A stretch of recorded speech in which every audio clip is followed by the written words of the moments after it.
sumaran sa iyang natawhan. Dili lang kay mapusog ta sa physical na pagkaon. And salamat ka kay pagkaon po ta sa espirituhan ng pagkaon. Ang pinakanindot sa pagpasalamat, ang pinakanindot sa pag-celebrate sa ato ang mga natawhan birthday, kanang naapod tayong pulong sa Ginoo.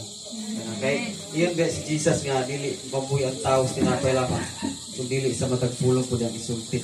So, atong kuhaan karong mensahe kani Ecclesiastes 11:8, nga niyon siya, pasalamati ang Dios sa matag tuig sa imong kinabuhi.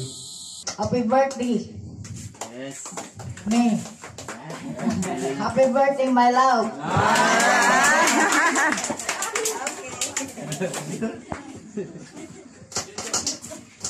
Mano. Okay. Si Manong. My love sandang. So ato ta sa birthday. Si Manong ging. Napadi ang kinamagulangan nga usap po sa makusganon nga anak. So marang bago pang abot nas gawas. So ang pagpasalamat o encouragement.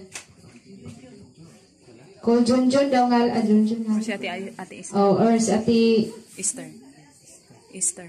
Ate Easter na lang. Oh, na di ay. Bepot.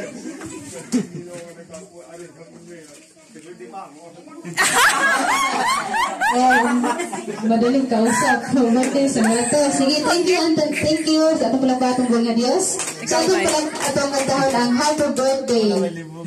Ready, sing. Sing. Happy birthday to you. Happy birthday to you.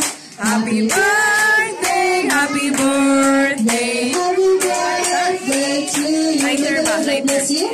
Lord, God bless you.